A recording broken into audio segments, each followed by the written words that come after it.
Hello students, in this video I am going to start with the fifth chapter, which is the banking innovations. So in this chapter we are going to learn about the new technologies which is used in the banking sector. So what all those technologies means: e-banking, debit and credit card, internet banking, ATM or ATM, automated teller machine, EFT, electronic fund transfer, MICR, magnetic ink character recognition, DMAT, dematerialization, and next one comes the RTGS, which is the real-time gross settlement. So about all these topics we are going to discuss in this chapter.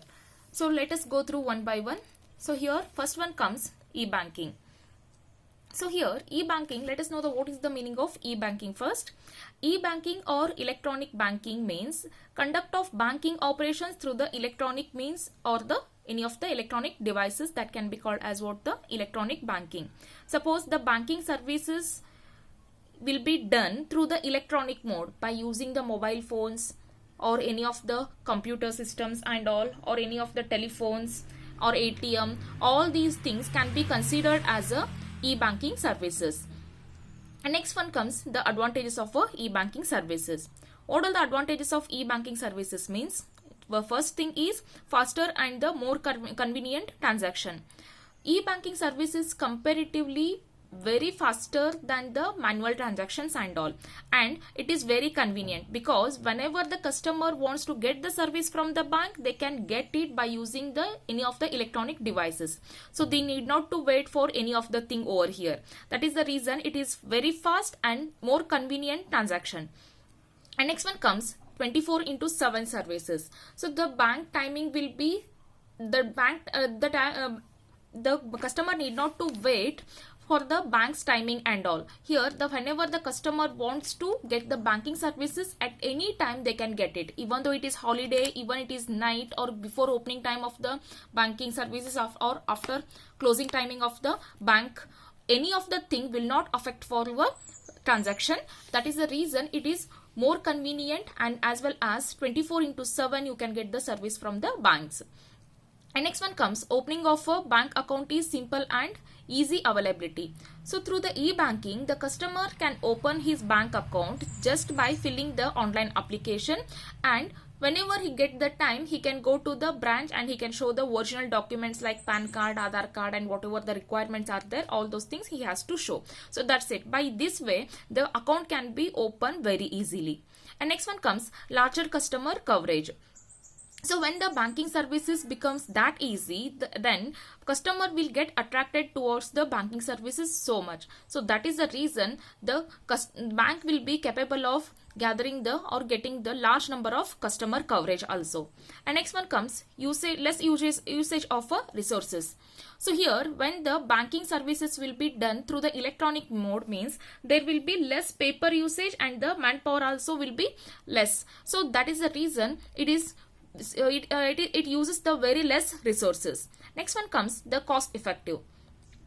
Cost effective means comparing with the other transaction or the manual transaction, the e-banking transactions are very less costly, and also they are not costly at all, we can say as, and also whenever they want they can get the services without any of the hurdles. And next one comes the customer satisfaction.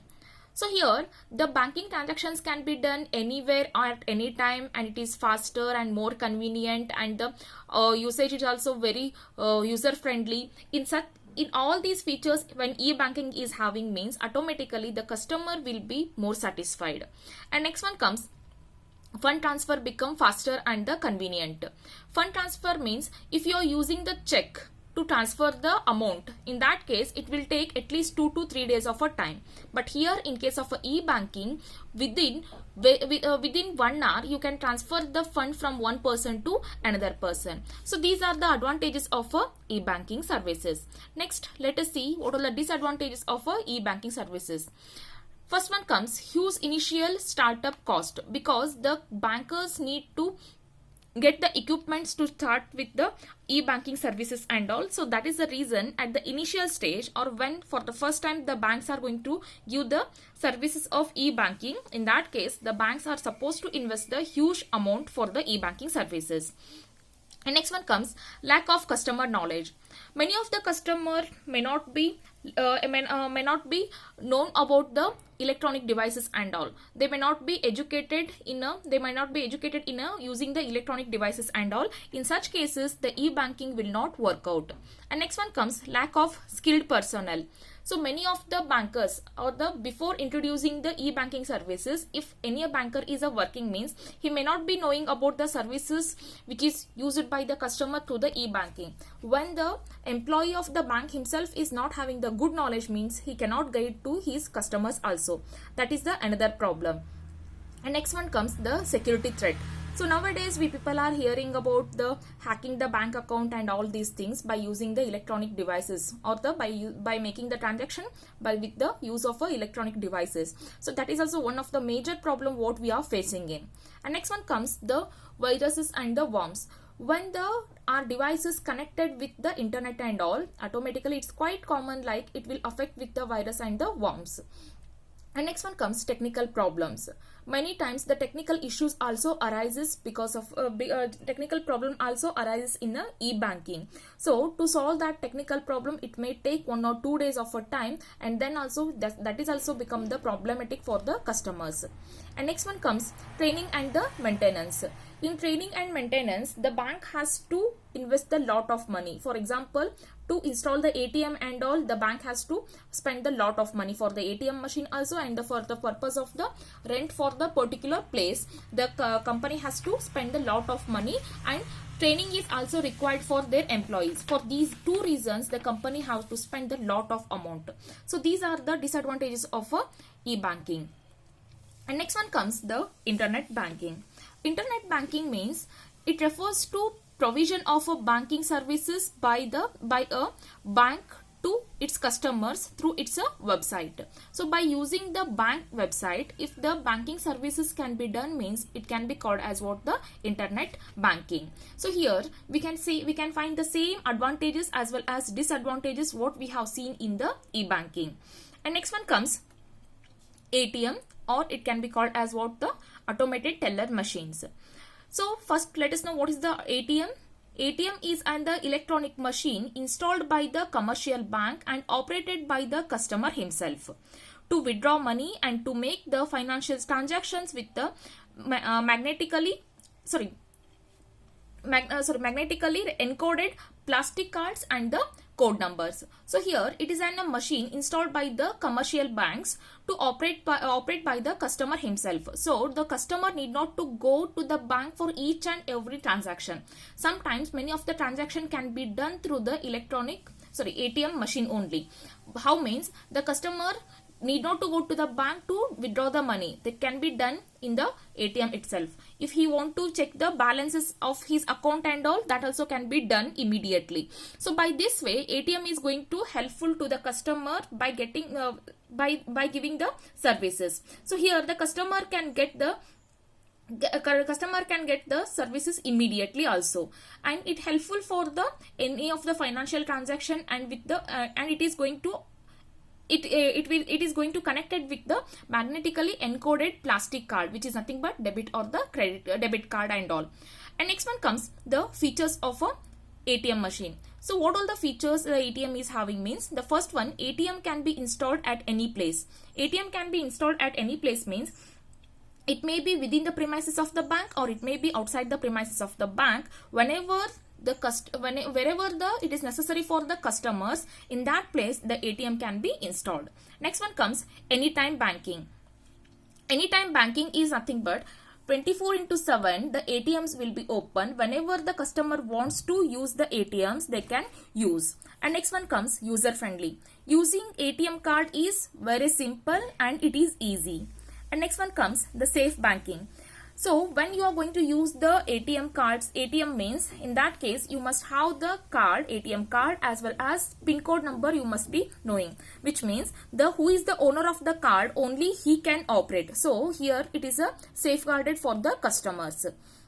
And next one comes, there are certain restrictions on the ATM facilities. What all the restrictions means, the bank may be restrict on the customers to withdraw only the certain limit of amount only. For example, the bank may restrict like 25,000 per day only. So by the ATM you can withdraw only 25,000, not more than that. So these are the some features of a ATM machine, and here we can see the same advantages and the disadvantages what I have explained for the e-banking.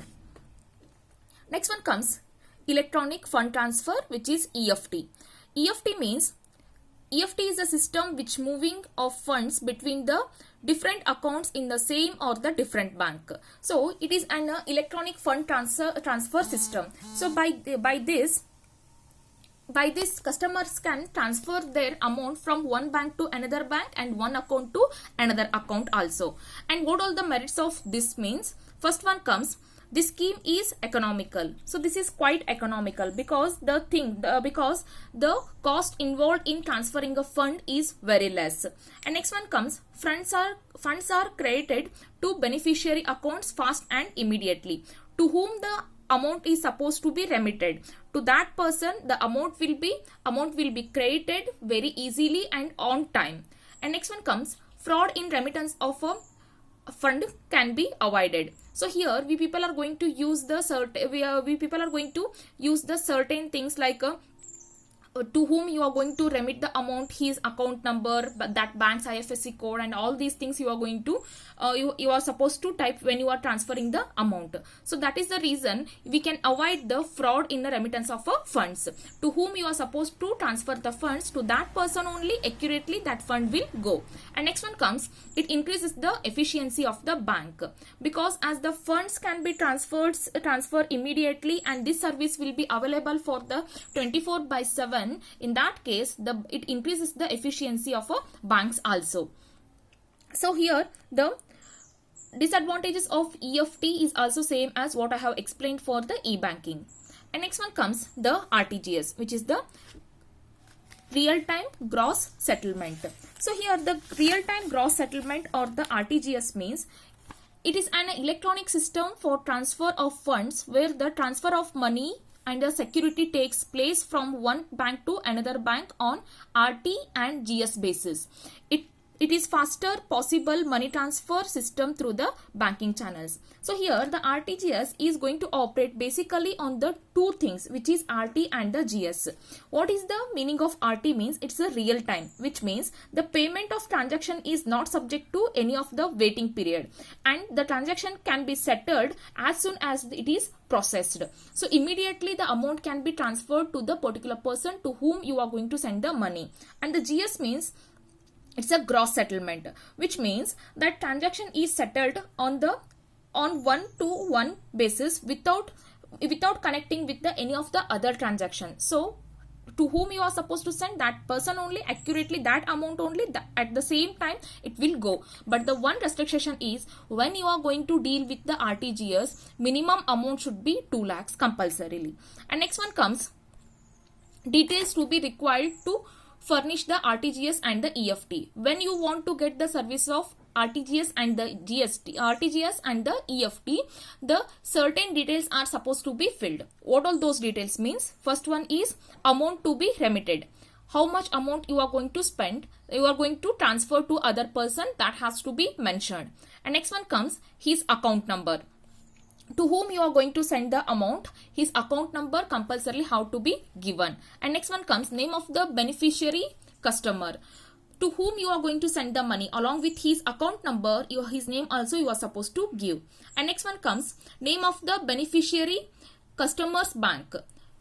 To whom you are sending the money, that person must be having his bank. His bank details also are supposed to be filled.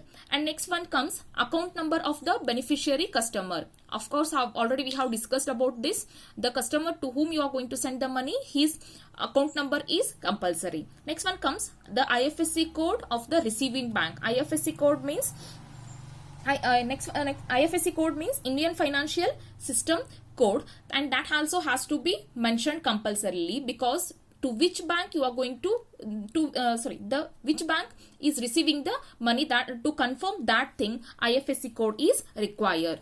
And next let us see the deposit